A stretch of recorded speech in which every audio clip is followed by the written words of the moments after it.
მოგესალმებით ჩვენო ძვირფასო ტელემაყურებლებო თუ რადიო მსმენელებო, მედია კავშირი აგრძელებს მაუწყებლობას და სტუდია ნომერი 8 პირდაპირ ეთერშია დღეს სტუმრად ჩვენს ეთერში ტრადიციის სამეფ ბრძანდება ბატონი დავით არხანმოურაგი. გამარჯობათ ბატონი, დიდი მადლობა რომ გამონაყეთ და მოგწადით. ბატონ დავით, რა თქმა უნდა დავიწყოთ, მე ვფიქრობ ირანიდან, თუმცა იმიტომ რომ ეს ჩვენი რეგიონია და ძალიან ახლოს მდებარეობს ჩვენთან ეს ცხელი წერტილი, თუმცა აუცილებლად უნდა განვიხილოთ ის საგანგაშო მდგომარეობა, რაც დღეს საქართველოში იქნება ეკონომიკური თვალსაზრისითაც, რა განაპირობებს ამას ყოველივეს. დავიწყოთ კი ბატონო, ირანზე თავდასხმებმა და ირანის მხრიდან საპასუხო დარტყმებმა გლობალურ ეკონომიკას უკვე საკმაოდ დიდი ზიანი მიაყენა და გარდაცვლილთა რიცხვი უკვე 100,000-ზე მეტი ადამიანი, 1000-ობით ადამიანია.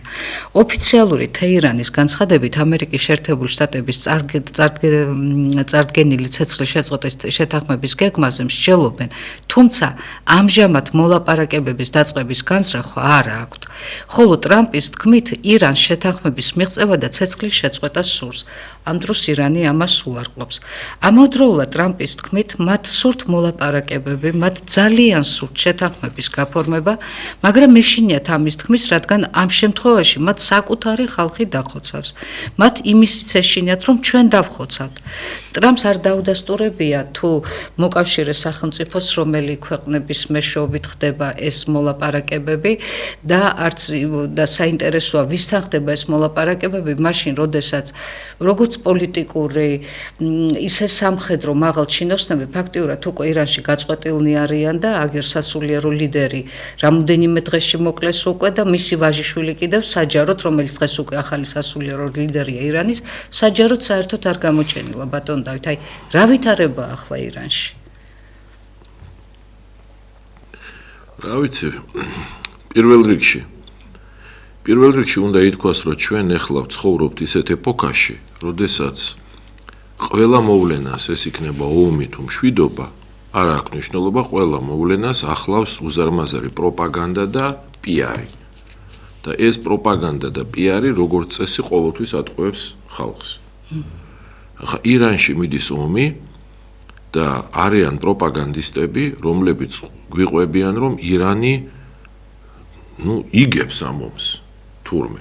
და მათ შორის საქართველოშიც არიან ესეთი პროპაგანდისტები, რომლებიც ყვებიან, რომ ირანი ამ ომს იგებს და რომ ირანმა უზარმაზარი ზიანი მიაყენა მთელ მსოფლიოს და ეს ყველაფერი ტყუილი. ირანში ვითარება ირანში მარტივად ასე შეიძლება ჩამოვაყალიბოთ. პირველი, სულ 31 დღე გავიდა თუ არ ვცდები ამ ომის დაწყებიდან. 28 თებერვლის შემდეგ. ან 31 ან 32 დღე იქნება, რაც ომი მიდის ირანში. 32 დღეში ამერიკის შეერთებულმა შტატებმა, ისრაელმა, მოკლედ კოალიციამ სრულად გაანადგურა ირანის საზღვაო ფლოტი, ის აღარ არსებობს საერთოდ. სრულად გაანადგურა ირანის საჰაერო ფლოტი, მათ თვითმფრინავები აღარ აყავთ. 90% სარაკეტო ძალებისა ირანის განადგურებულია მთლიანად, დარჩა 10%, რომლებიც რაკეტებს ისვრიან პრინციპში უმისამართოდ. ეს არ ნიშნავს, რომ არაფერი ზიანი არ აქვს ამ რაკეტებს. უმისამართოდ რო ისვრიან რაკეტებს, ხან არაბეთის საემიროებში მოხდება და ხან ისრაელის რომელიღაცა ქალაქში მოხდება და ადამიანები, მსხვერპლიც არის, მაგრამ ერთეული ადამიანები მსხვერპლია. დაჭრილების რაოდენობა ჯამურად სულ 200 არ აღემატება აი ამ უმისამართოს როლით. ანუ სერიოზული ახლა რა თქმა უნდა 200 კაცის დაჭრაც ძალიან ცუდია, მაგრამ ისეთი რაღაცა გლობალური ზიანი ვერავის ვერ მიაყენეს. ვერც ერთ სამხედრო წერტილს ამ რაკეტებმა ვერანაირი ზიანი ვერ მიაყენეს. უმისამართოს როლებია, ხან საავადმყოფოს ხდება და მაგრამ იქაც რეალურად მხოლოდ დაჭრილები, მადლობა ღმერთს, დაჭრილებით შემოიფარგლება. შემდეგ ეხლა ომის შემდეგი სტადიაა, იწყება დაბომბვა და ბომბავენ ამერიკელები და კოალიცია. შემდეგი სტადიაა, კოალიცია ბომბავს იმ წერტილებს, იმ ქარხნებს, სადაც არის ეგრეთ წოდებული ორმაგი დანიშნულების წარმოება, ეს რას ნიშნავს? მაგალითად ფოლადის ქარხანა, საიდანაც ფოლადი შეიძლება სამხედრო ტექნოლოგიებსაც მოხმარდეს. ყველა ის ქარხანა იბომბება ირანში, რომელიც შეიძლება დაეხმაროს რამენერად სამხედრო წარმოებებს და ზოგადად სამხედრო სფეროს და აქაც უზარმაზარი ზიანი მიიღო ირანმა უახლოეს პერიოდში ფაქტობრივად მეოთხე სტადია რა არის უახლოეს პერიოდში გაანადგურებენ ყველა იმ ქარხანას რომლის პროდუქცია სამხედრო სფეროსთვის საჭიროა და ეხმარება სამხედრო სფეროს ამ ქარხნების დიდი ნაწილი უკვე განადგურებულია ამის პარალელურად იბომბება ის ობიექტები რომელიც ძალიან ღრმად არის მიწის ქვეშ ანუ ტაქტიკა არსებობს ომისა შემდეგი ნაბიჯი იქნება, რასაც ეუბნება კოალიცია პირდაპირ ირანს, რომ დაიწყება ელექტროსადგურების დაბომბვა, რაც უკვე მოსახლეობას დაარტყავს, აღარ იქნება ელექტროდენი, მერე შეიძლება წყალის პრობლემა შეიქმნას, მაგრამ ამისგან კოალიცია იკავებს თავს, რატო? იმიტომ რომ გვესმოდეს ეს დემოკრატიული სახელმწიფოებია და იქ არ შეიძლება ესე უბრალოდ ერთი ხელის მოსვლით, რაც გინდა დაბომბვა. გადაიდო ელექტროსადგურების დაბომბვა ბატონ დავით. ასე რომ არანაირი საშუალება ირანს აღარ გააჩნია. რაც შეეხება ლიდერი აიათოლა ალიზე მამა მოკლულია შვილი აირჩიეს მუხტაბა და ისე დაიჭრა რომ ან გადარჩება ან არა რუსეთში ეგ ოპერაცია გაუკეთეს მოსკოვში და არავინ არ იცის გადარჩება თუ არა ანადგურებენ მიზანმიმართულად იმ 88 კაციანი საბჭოს რომელიც არის მცოდნეთა საბჭო რომელიც უზენაესი ორგანოა და მართავს ირანს მათი 20% წევრების უკვე მოკლულია მათაც ანადგურებენ, მაგრამ სახმელეთო ოპერაციისთვის ემზადებიან, თუმცა თავს იკავებენ. კოალიციის მიზანი არის, რომ მოხდეს შიდა გადატრიალება, ამ გადატრიალების შედეგად საერო და რელიგიური მმართველობა ერთმანეთისგან გაიმიჯნოს, რელიგიურ მმართველად არჩეულ იქნას ლოიალური ლიდერი და რაც თავარია, სრულად უნდა დაიშალოს ირანის KGB, ეს იგივე ამას ეწოდება, ისლამის რევოლუციის, ესე იგი კორპუსი. ხო, გუშაკთა კორპუსი. აი ეს კორპუსი. შანსი რაიმე ირანს არ გააჩნია ამ ომში. თუ ეხლა წავა კოალიციასთან შეთანხმებაზე, ნაკლები ძალებით გადარჩება მოსახლეობა, სამხედრო ოპერაცია არ იქნება, მაგრამ შეიცვლება მთლიანად წყობა ირანში. თუ არ წავა ამას რაღაცა დროის მერე მოყვება სამხედრო ოპერაცია. მე ვამბობდი რომ სამხედრო ოპერაცია 2 დღეში არ იქნება, მაგრამ ისედაც 22 დღე ძალიან პატარა ვადაა ხა. რუსეთი უკრაინაში 4 წელი ომობს და აქ 22 დღეში პრაქტიკულად მთელი ინფრასტრუქტურა მოისპო. ამის პარალელურად მიდის პროპაგანდა და გამოდიან ვაი ექსპერტები მათ შორის საქართველოში, რომლებიც გვიყვებიან რომ ესე მარტივად არ არის. აი ირანმა იქნა, ახავთ რასიზავს ირანი, რა უნდა ქნას ირანმა? ძირითადად რუსეთის არხები აჩვენებენ ირანის სასიკეთოდ რაღაც ქმედებებს და ამავდროულად რუსი ექსპერტები საუბრობენ ამაზე. სრულიად ნათელია რომ ირანი იყო განუვითარებელი სახელმწიფო, პროპაგანდა იყო შექმნილი თითქოს ეს ძლიერი სახელმწიფოა და აღმოჩნდა რომ არარაობაა. რასაც ჩვენ ვამბობდით, აი პირადად ჩვენ სულ ვამბობდით, ეს არის არარაობა და ეს არის მსოფლიოს მტერი სახელმწიფო. ბატონ დავით, ამერიკის შეერთებული შტატების ცენტრალური სარდლობის ანგარიშიდან გამომდინარე, ირანის წინააღმდეგ ამერიკის შეერთებული შტატების ოპერაციის დაწყებიდან 11,000-ზე მეტი სამიზნე დაიბომბა და 150-ზე მეტი ირანული გემი დაზიანდა ან განადგურდა მთლიანად.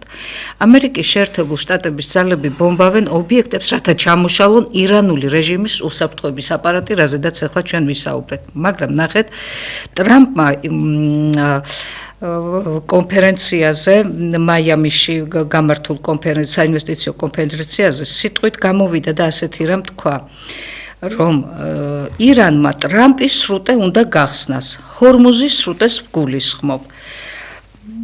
მერე თქვა ბოდიში მაპატიეთ ეს საშინელი შეცდომაა ფეიქ ნიუს სიტყვის რომ მან ეს შემთხვევით თქვა მაგრამ ჩემთან შემთხვევით არაფერი ხდება რა იგულისხმა ამ სიტყვებით ბატონ დავით ტრამპმა და რატომ ებღაუჭება იგი ამ სრუტეს ასე ძალიან ეს სტრატეგიული სრუტეა რომლის ეს არის სტრატეგიული სრუტე, რომლის კონტროლი სურს ამერიკის შეერთებულ შტატებს და ისრაელს და ზოგადად კოალიციას და მიაღწევენ ამ კონტროლს და ტრამპი თავის სახელს უკავშირებს ამას. ფაქტურად მისი მმართველობის დროს მოხდება ამ სრუტეზე კონტროლის დამყარება. ანუ მას უნდა კონდეს კონტროლი. ისედაც ეხა სპარსეთის ყურეს პრინციპში კოალიცია აკონტროლებს. ამ სრუტეს კონტროლის ქვეშ აიღებენ და ამიტომაც თქვა ტრამპის სრუტეო. ანუ ჩემი იქნებაო, მე ავიღებო კონტროლს, ამას ამბობს ტრამპი. თუმცა მე არაფერი მეშლებაო, ანუ ამას გულისხმობდა. ანუ მას ძალიან სტრატეგიული მნიშვნელობა აქვს, არა და ძალიან მცირე მოცულობის სიგანეში სულ რაღაც 33 კილომეტრია. ორმუზის სრუტე არის სრუტე, რომელიც ეხლა სურს ძალიან რომ გააკონტროლოს კოალიციამ, გააკონტროლებს ტრამპი ამ სრუტეს აიღებს კონტროლს აიღებს თავის ხელში, ისევე როგორც თლიანად სპარსეთის ყურის კონტროლი, ავტომატურად ტრამპი უკავშირებს თავის სახელს და არქმევს ამას ტრამპის სრუტე, იმიტომ თქვა ეს. ჩვენ უნდა გვესმოდეს, ირანი არის მტრული სახელმწიფო მთელი მსოფლიოსთვის, მთელი თავისი ისტორიის არსებობის მანძილზე და უპირველეს ყოვლისა საქართველოსთვის. და ჩვენ ცხოვრობთ ეპოქაში, როდესაც ირანის ეს ბოროტება იმედია დაიმსხვრევა. ბატონ დავით, კიდევ ერთი ძალიან მნიშვნელოვანი შეკითხვა მაქვს ახლა. ჩვენ ვიცით, რომ ირანის წინააღმდეგ ამერიკა და ისრაელი ერთობლივ წინააღმდეგობრივ ბრძოლას აწარმოებენ, ხო? ორივე ქვეყანას, ამერიკასაც და ისრაელსაც ერთი და იგივე გეგმა აქვს და ერთი და იგივე სამიზნე აქვს ისრაელს ირანში? არა, ნუ იქ დიდი ბრიტანეთიც არის. გეგმა ერთია, თავარი გეგმა, გლობალური გეგმა ერთია. რომ შეიცვალოს მართლობა. საერთოდ აქ კვლავ იცით რატომ გეკითხებით? ერთი მნიშვნელოვანი რამ უნდა დავინახოთ. არავის არ ახსოვს და ჩვენი პროპაგანდისტები, ირანის მხარდამჭერი პროპაგანდისტები ხალხს არ ეუბნებიან, რომ ირანი, რაც ისრაელი აღსდგა 1948 წლიდან, ირანი სულ ებრძვის ისრაელს, თვითონ ირანი ებრძვის ისრაელს და არა ისრაელი ირანს. ირანის ოფიციალური განცხადებაა, რომ ისრაელის სახელმწიფო უნდა გაქრეს დედამიწის პირიდან.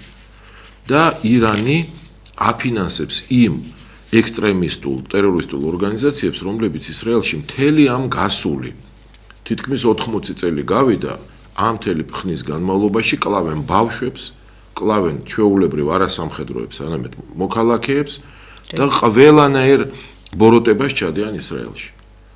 ასე რომ გასაგებია ის, რომ ისრაელი ომობს ირანთან, ისრაელს უნდა რომ შეწყდეს ირანის მხრიდან ყოველგვარი მასზე თავდასხმები, მათ შორის ტერორისტული თავდასხმები და ირანი გახდეს, კოალიციას საერთოდ უნდა რომ ირანი გახდეს ნორმალური საერო შვიდი სახელმწიფო, რომელიც მთელ ამ მსოფლიოს დაანებებს თავს ბოლო-ბოლო თავისი ტერორიზმით და ყაჩაღობით. აი ეს უნდა კოალიციას. ბატონ დავით, აქ აუცილებლად უნდა ვისაუბროთ ჩვენ კიდევ ირანთან მიმართებაში რუსეთის დამოკიდებულებაზეც, იმიტომ რომ ვფიქრობ რუსეთიც გასათვალისწინებელი ძალა აუცილებლად.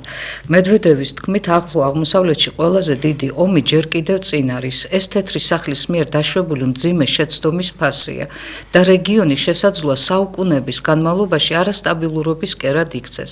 ამ შეცდომის საფასურს ამერიკის შეერთებული შტატების ახალი ადმინისტრაცია გადაიხდის და არა რესპუბლიკელების, არამედ დემოკრატების მხრიდან.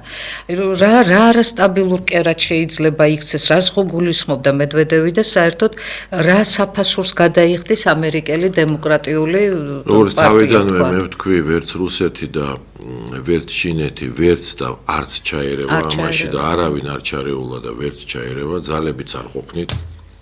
ჩვენ უნდა დავინახოთ კვლავ, რომ სოფლიო არის ერთპოლარული, სამწუხაროა ეს ალბათ, მაგრამ ესეა.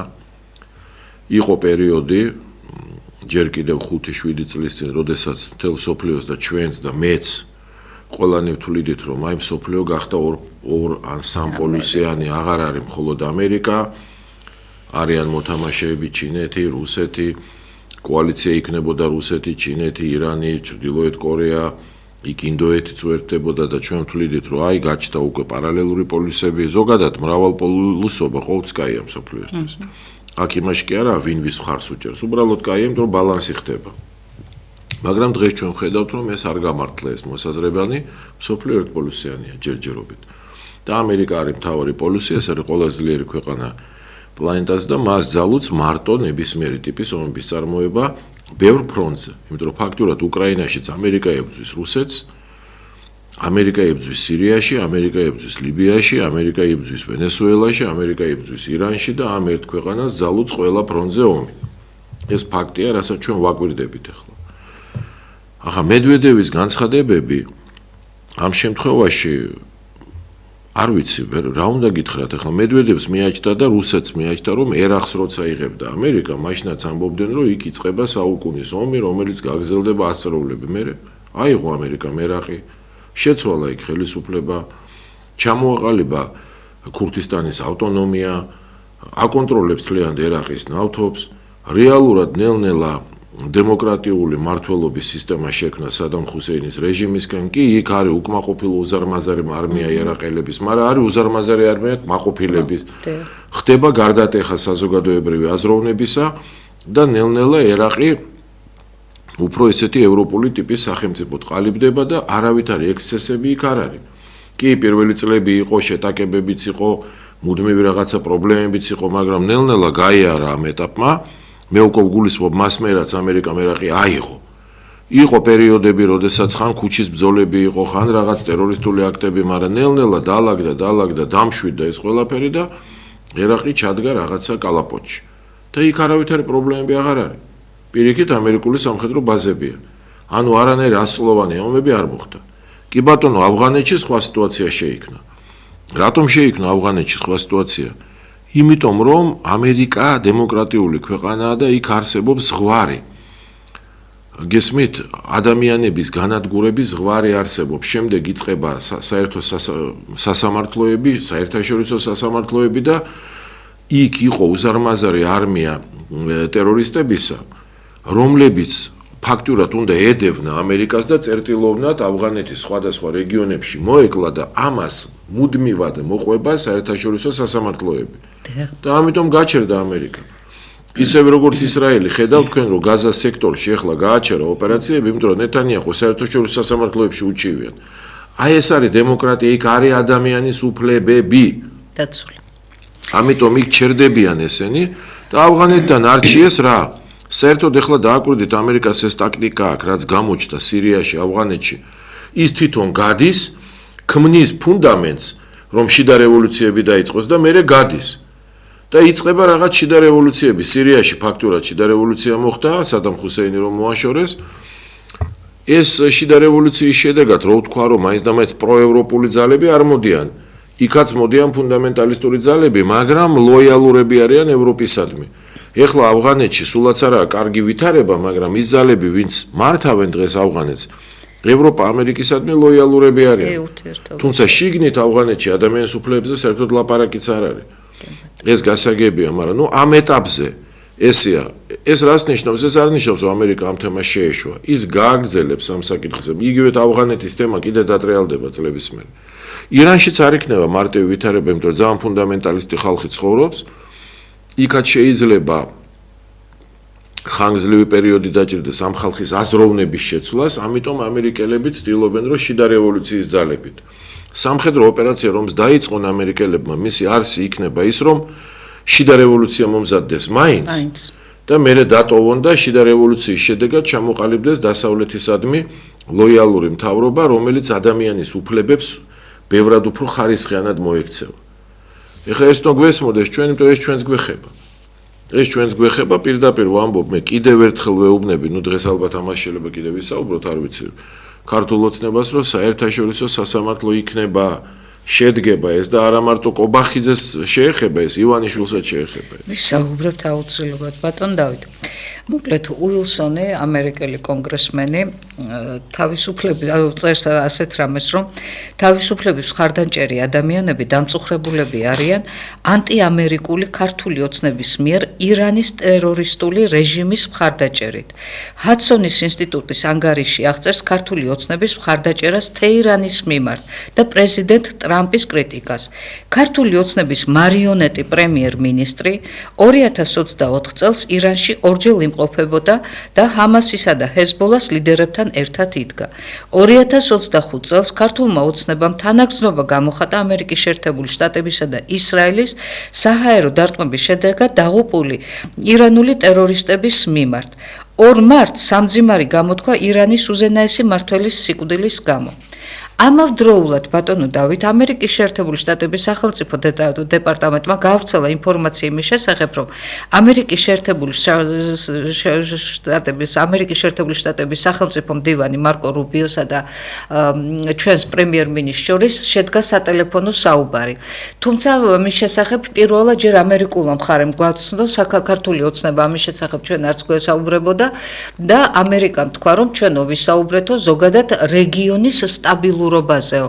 თუმცა ამავდროულად მარკო რუბიო ესაუბრა კუბას და ვენესუელასაც, მაგრამ იქ მხოლოდ ეკონომიკური საკითხები განიხილეს და თვითონ კობახიძის თქმით რუბიომ დამირეკაო და ჩვენო ვისაუბრეთო სამომავლო გეგმებზეო და ურთიერთთანამშრომლობაზეო. აი როგორ ფიქრობთ, იყო თუ არა ახლა ჩვენ აქ აღვნიშნეთ ის სახმელეთო ბრძოლები, რომელიც შეიძლება დაიწყოს, იყო თუ არა აქ საუბარი და იქნებოდა თუ არა მარკო რუბიოს და კობახიძეს შორის რაღაცა თანადგომაზე ირანის, თუმცა ამერიკას ამის ნაკლებად იმედი აქვს. ჩვენ ხედავთ, რომ მან პირდაპირ უილსონმა გამოხატა ქართული ოცნების პოზიცია, რომ ირანის მხარს იკავებს ქართული ოცნებაო.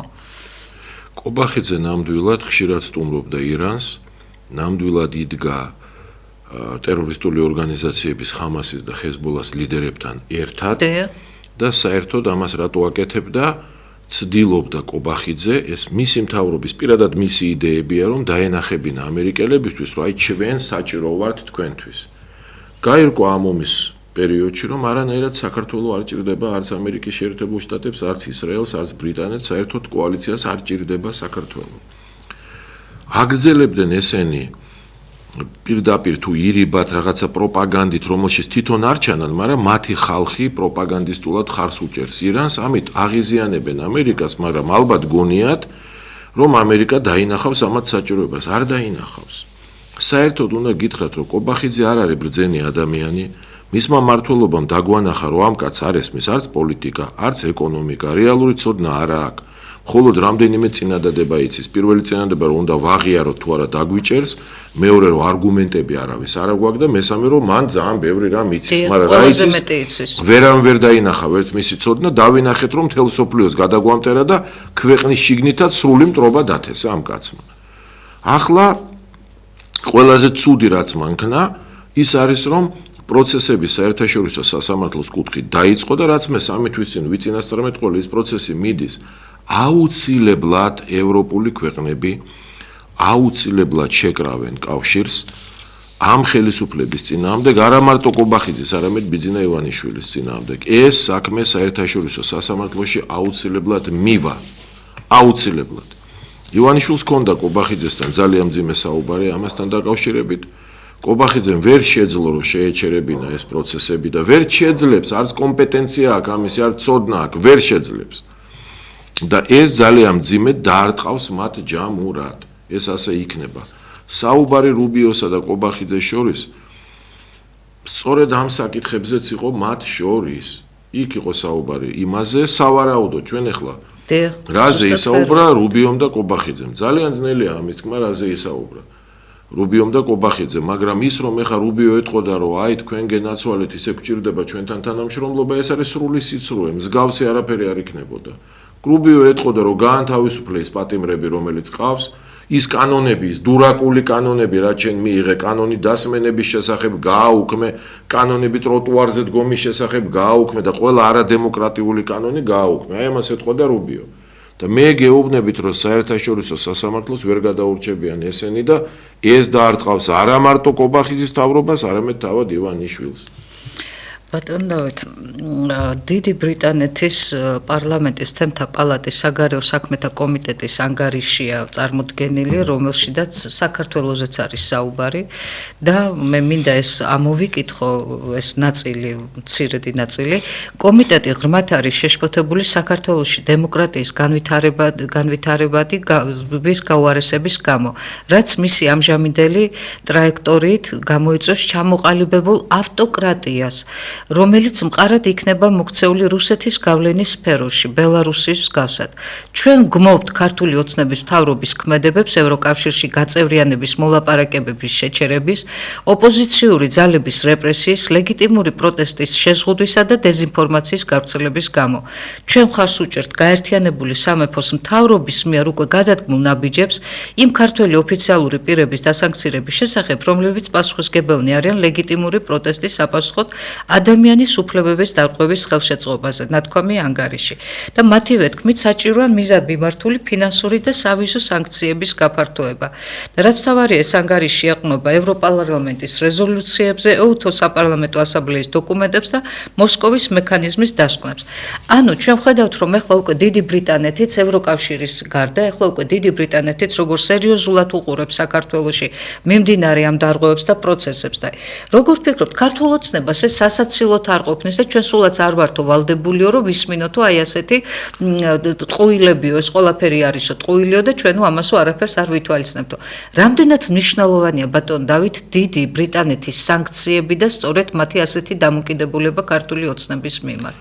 კობახიძეს თავად ბატონი კობახიძე არის ადამიანი, რომელიც თეს ბოროტებას, მეტი არაფერს, შუღლს, ბოროტებას, სიძულვილს, სხვა არაფერს. ამ კაცს ამ ქვეყნის ისტორიაში არანაირი როლი არასოდეს არ უთამაშია.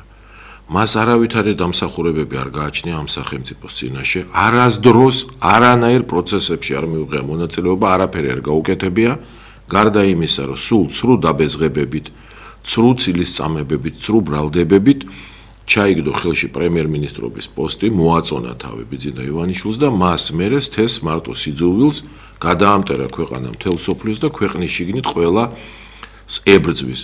კობახიძე ებრძვის ყველა იმ ხალხს, ვინც იბრძოლა ამ ქვეყნისთვის, ვისაც უამრავი დამსახურებები აქვს, ვისაც ავტორიტეტი აქვს, თვითონ არის კაცი სრული ნულოვანი ავტორიტეტით და ცდილობს მოსპოს ყველა ავტორიტეტული ადამიანი. დგავს მასკარადებს, გამოყავს სცენაზე ადამიანები, რომლებიც არავინ არ არიან, არანაირი ავტორიტეტი არ აქვთ.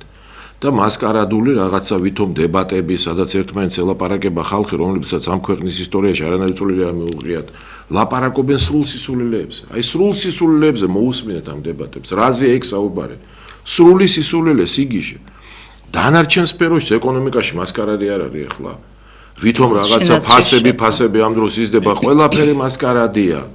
ყველაფერი ამათ აქვთ მარტივი სქემა, დადგან მასკარადი შედეგი რა არის? რომელ სფეროშია ეკონომიკაშია კარგად საქმე, პოლიტიკაშია კარგად საქმე, სოციალურ სფეროში, რომელ სფეროშია რაიმე სიკეთე, განათაი, სად არის სიკეთე, არსად. გარდა ამისა, ბატონ დავით, ახლა ძალიან ცხელი კვირა იყო და მინდა გითხრათ, რომ ევროპარლამენტმა თავის ანგარიში კიდევ 305 შესწორება საქართველოსთან დაკავშირებით 305 შესწორება შეიტანა და მათ შორის სანქციების გართულება შეეყო. თუმცა ბატონი შალვა პაპუაშვილი საუბრობს იმის შესახებ, რომ ევროკავშირის უმადურობაში დაადანაშაულა და რომ საქართველოს არანაირი ვალდებულება არ გააჩნია, რომ ევროკავშირის ეს სანქციები, თქვათ, შეასრულოს. ბატონი შალვა პაპუაშვილი ამავ დროს ეხმაურება ნატოს გენერალური მდივნის მიერ მომზადებულ ანგარიშს საქართველოს შესახებ და აქ ფაქტობრივად საქართველოს ალიანსის აქტიური დღის წესრიგიდან არის ჩამოშორებული. და პაპუაშვილის თქმით, ნაკის ვალდებულებებს ზედმიწევნით ასრულებდნენ და პრობლემა ნატოშია. იგივე ამერიკის შეერთებულ შტატებთან მიმართებით. იმ ყველაფრის ფონზე, რაც ამერიკამ გააკეთა ნატოსთვის, ნატო არაფერს აკეთებს ამერიკისთვის. იმის ფონზე, რაც საქართველომ გააკეთა ნატოსთვის, ნატო არაფერს აკეთებს საქართველოსთვის. ჩვენ სხვადასხვა მისიებში მონაწილეობდით, თვითონ რომ არ მიდიოდნენ ესტონელები, ლატვიელები, ლიუტველები, 50 კაცით რომ იყვნენ წარმოდგენილნი, ჩვენ 1500 ვიყავითო. ვინ გვავალდებულებდა ბატონო დავით, რომ ჩვენ აუცილებლად 1500 კაცით უნდა ყოფილიყავით, მაშინ როდესაც ნატოს წევრი ქვეყნები რეალურად და ნამდვილად ასე იყო, აი სულ თიზე ჩამოსათვლილნი იყვნენ სხვადასხვა მისიებში. საქმე იმაშია, რომ ამ მომენტში დღევანდელი დღის გადასახედიდანაც და დღეს ბატონი პაპუაშვილი სიმართლეს ამბობს ნატოსთან მიმართებაში. ჩვენ ნამდვილად ნატოსთან თანამშრომლობის პროცესში უზარმაზარი ნაბიჯები გადავდგით და მეტი ვალდებულებები ვიტვირთეთ და განვახორციელეთ, ვიდრე ნატოს წევრმა ქვეყნებმაც. მაგრამ ნატომ ჩვენ მაინც არ მიგვიღო. ჩვენ პირადად მე 10 წლის წინაც ვამბობდით, რომ ნატო არ მიგვიღებს, არა. და თავად ნატოც ამბობდა, რომ არ მიგვიღებს. გერმანია იძახდა პირდაპირ, რომ არ მიგიღებთ. მაშინ ეს ხალხი დუმდა. ახლა 10 წლის მერე დაიწყეს სიმართლის ლაპარაკი. კი ბატონო, სიმართლის ლაპარაკობენ, ამ შემთხვევაში აქ ვერაფერში ვერ შეედავები და ეხლაც არსად არ მიგვიღებს ნატო. მე ამას ვამბობ. ეს ის თემაა, სადაც ეხლა აღარც ბატონი აპირებს პაპუაშვილი გაფართოებას. სიმართლეს ამბობს და აქ საკამათო არაფერი არ არის. სადაო არაფერი არ არის. ანუ ჩვენ ისეთი აქტიურები ვიყავით, იმიტომ რომ იმედი გქონდა რომ ნატო გაფართოვდებოდა და აუცილებლად მიგვიღებდა და თავი უნდა მოგვეწონებინა ჩვენი ჩვენ არა, მე არ მქონდა იმედი, იმედი მქონდა ჯერ სააკაშვილის ხელისუფლებას და ეს ცრუ იმედი იყო და ტყუილი იყო. პირველ ეტაპზე ქართული ოცნება აგზელებდა ამას და ესეც იცრუე იყო. და ეხლა და ჩვენთან სულ ამის გამო ქონდა ჩხუბი და ახლა რასაც ჩვენ ვამბობდით, იმას თვითონ აკეთებს და თვითონ ლაპარაკობს, რომ ტყუილია ნატო არსად არ მიგვიღებს და ლაპარაკი აქ საერთოდ გაუგებარია რაზეა. ბატონ დავით, ეხლა მინდა აუცილებლად საქართველოში და პრობლემებზეც გადავინაცვლოთ. სემეკის განცხადებით ელექტროენერგია 33%-ით მოიმატა, ანუ და კიდევ უფრო გაუარესდა მდგომარეობა და ამით ბატონი ნარმანია ხსნის ამ ჩვენი დამოკიდებულება ბოდიში ნატოსადმი იყო ძალიან მცდარი, არასწორი, გასაგები იყო თავიდანვე რომ არცად არავინ არ მიგვიღებს. და ამ ლტოლვით სააკაშვილმა შენიღბა თავისი გამყიდველური პოლიტიკა და გაყიდა სოხუმი და ცხინვალი. აი ამის საფარველის ქვეშ და უამრავი არმია ხალხის მას მხარს უჭერდა ამ გამყიდველობაში. და ეხლაც ეს ადამიანები, საერთოდ ადამიანები, რომლებსაც გონიათ, რომ აი ჩვენ ნატოში უნდა მიგვიღებენ და რომ ჩვენ რაღაცა დავაშავეთ, ამ ადამიანებს რაღაც პრობლემები აქვს, სოფხედველობრივი, გონებრივი და ანალიზის უნარი არ გააჩნიათ, ან სიბრიყვეა ჩვეულებრივი. ეს ის საკითხია, სადაც ქართული ოცნება რასაც ლაპარაკობს, სწორედ ლაპარაკობს. სამწუხარო უბრალოდ რომ 10 წლის მერე დაიწყო ეს ლაპარაკი და მანამდე 10 წელი მე მეომებოდა პირადად მე და ინაშვილს ამის გამო და ეხლა ლაპარაკობს იგივეს. იმეორებს, რაც ჩვენ 10 წლის წინ ვამბობდით, ეს არის უსამართლობა. ბატონ დავით, გაძვირებულ ელექტროენერგიაზე მინდა ვისაუბრო, 33%-ით გაძვირდა ელექტროენერგია, დღეს სემეკის გადაწყვეტილება იქნა ცნობილი და რამდენად იმოქმედებს ელექტროენერგიის გაძვირება საქართველოს, ვთქვათ, ეკონომიკაზე იგივე იმ პროდუქტების გაძვირება მოხდება თუ არა, დამოკიდებულები ვარ ჩვენ ელექტროენერგიის გაძვირებაზე, ჩვენი ეკონომიკა. ყველაფერზე იმოქმედებს. კვლავ ამბობ. ბატონი კობახიძე და მისი მთავრობა და პირველ რიგში თავად კობახიძე.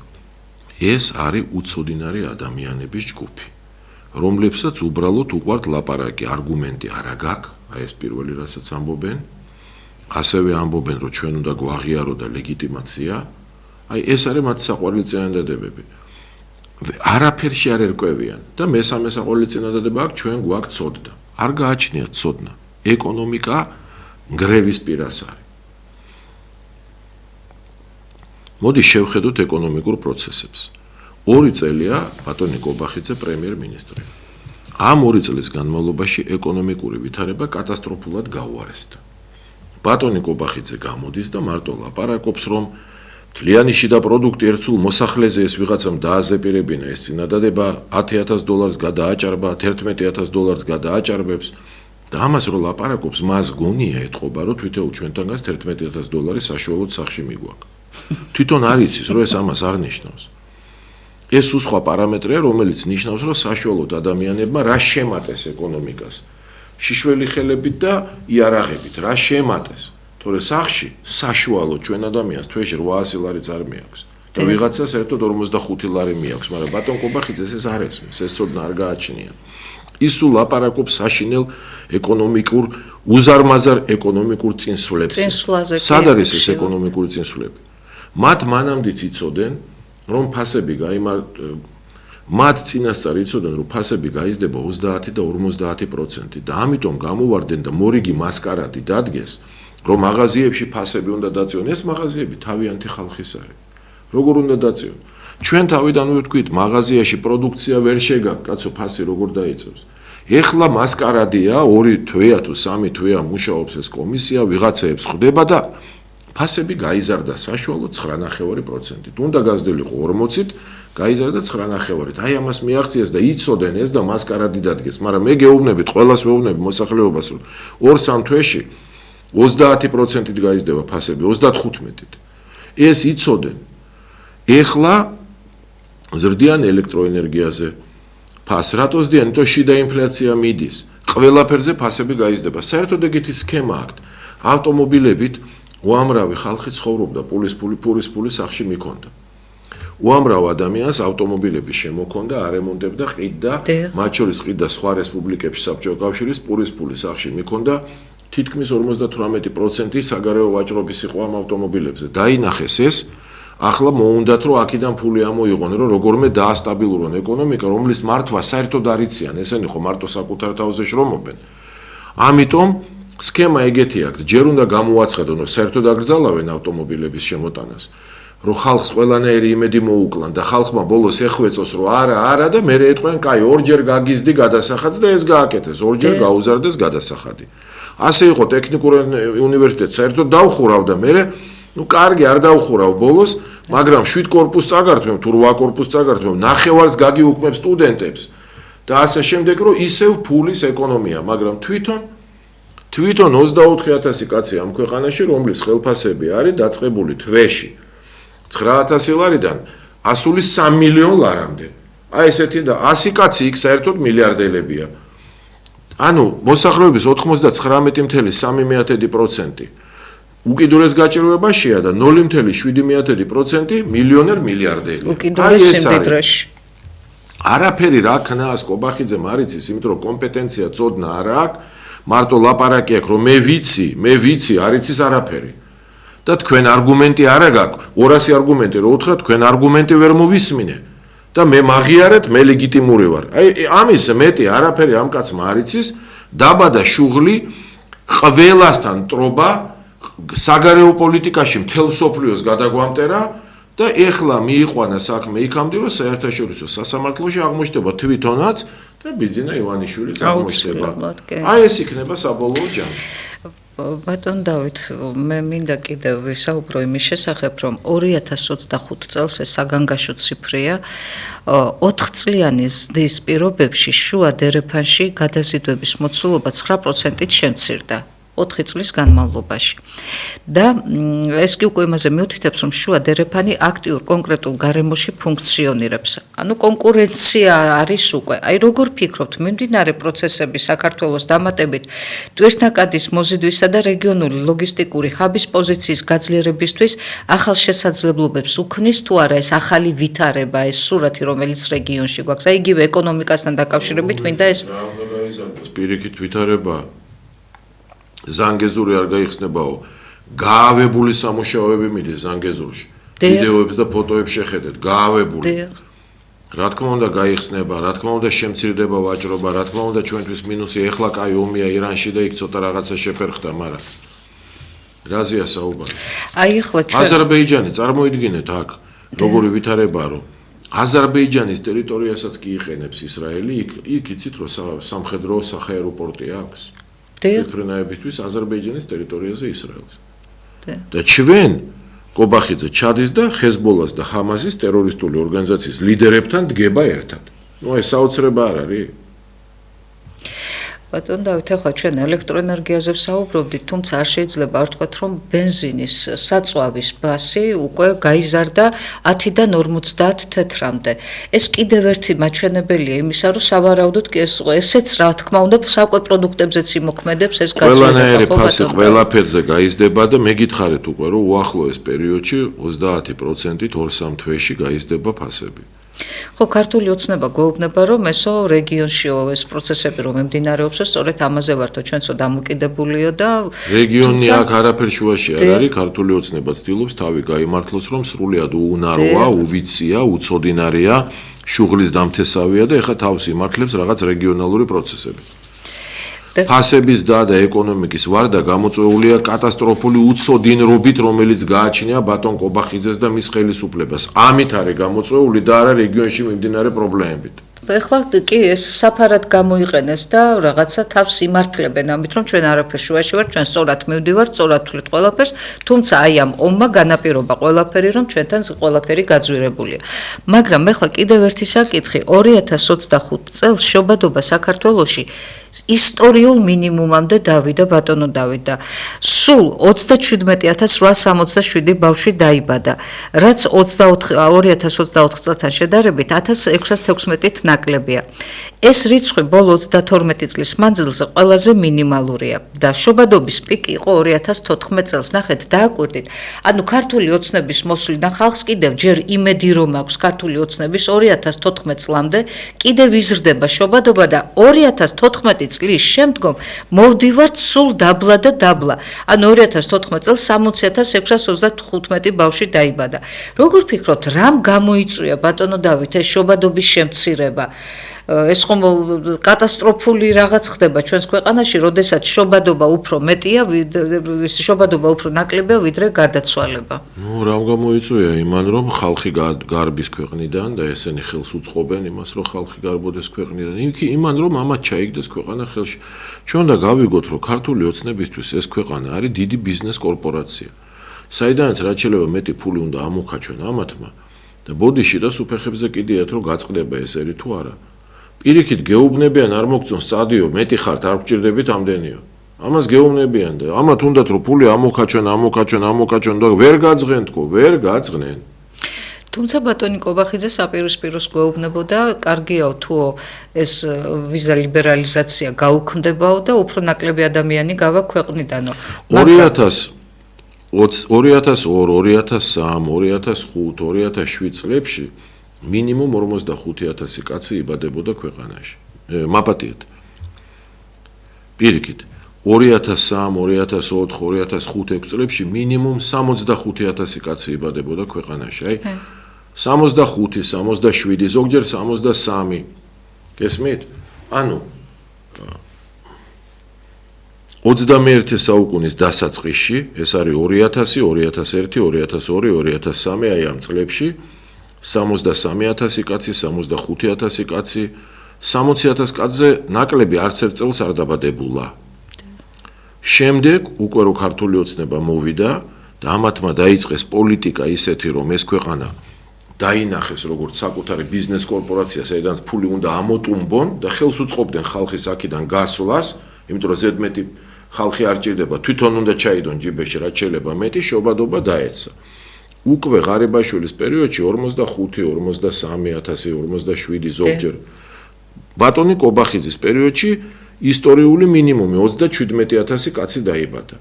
ანუ ეს რას ნიშნავს? პირველი, რომ ჩვენთან კვდება ბევრად ნაკლები ხალხი ვიდრე იბადება. პირიქით, ჩვენთან კვდება მეტი ხალხი ვიდრე იბადება, ეს ერთი.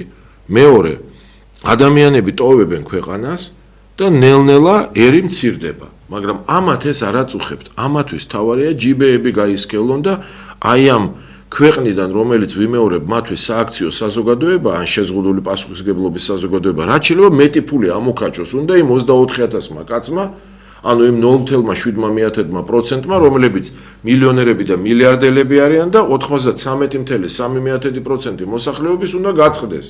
ეს არის და ამათ არ ადარდებთ ეს პრობლემა. არა და პირიქით, პირდაპირ გეუბნებიან, რომ თუ არ მოგწონს წადი, დატოვე ეს ქვეყანა, შეგვეშვი, მოცილდი ჩვენია საკუთრება, ფული უნდა ვიშოვნოთ. ეს არის და ამას უწყობს კობახიძის თავრობა ხელს და შევიდა ბატონი კობახიძე უკვე ისტორიაში, როგორც ადამიანი, რომლის დროს მინიმუმ 37,000 ბავშვი დაიბადა. ასეთი რამ არ ვულოცავ მას აი ამ ამბავს. მით უმეტეს ბატონ დავით იმის ფონზე, როდესაც ქართული ოცნება ირანს ეპრანჭება, ნუ გამოვრიცხავთ, რომ მათ გააღონ, ჩვეულებრივ გააღონ კარი და შემოუშვან ეს ირანელი ლტოლვილები. ისედაც უშვებენ. თვითონ აღიარა თავის პირით კობახიძემ. ჯერეთი არ მჯერა მე რომ 3,950,000 ვარ თუ ეგეთ ციფრი თქვა, მაგრამ 250,000 უცხოელიაო. 250,000 უცხოელს რა უნდა ჩვენ ქვეყანაში? ჩვენი თავისთვის ვერ მოგვივლია. თავის პირით აღიარა.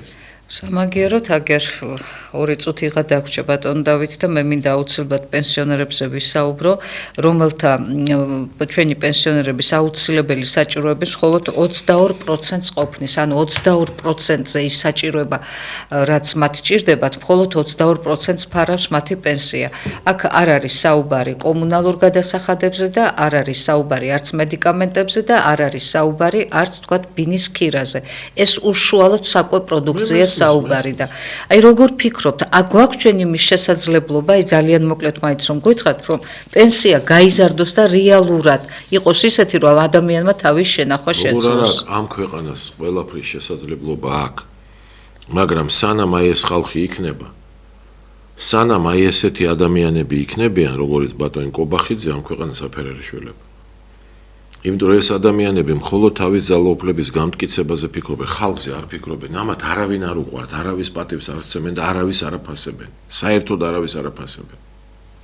ანუ ეს კიდევ ერთხელ ამათ მაჩვენებელი ხალხი, მოსახლეობა, პენსიონერი არ უყვართ. პირიქით, უნდათ რომ მოუკვდეთ სულ ყველა. ეს უნდა კობახიძის თავრობა. სრულად გეთანხმებით, ხელისუფლება ხალხში ადამიანებს ვერ ხედავს, ჩვენ გვექცევიან მართლა არა ადამიანურად და ერთადერთი გამოსავალი ის, რომ ის თავი, ვინც უშუალოდ აი ამ ბოროტებას უდგა სათავეში ბატონი კობახიძე, დროულად უნდა გადადგეს და წავიდეს ამ ქვეყნიდან, საერთოდ ჩამოშორდეს პოლიტიკას წინააღმდეგ შემთხვევაში სავალალო გამოსავალი. კეთილი, დიდი პატივისცემით ვემშვიდობებით ჩვენ მაყურებელს, ჩვენი დრო ამოიწურა სამწუხაროდ და ნახვამდის. ნახვამდის.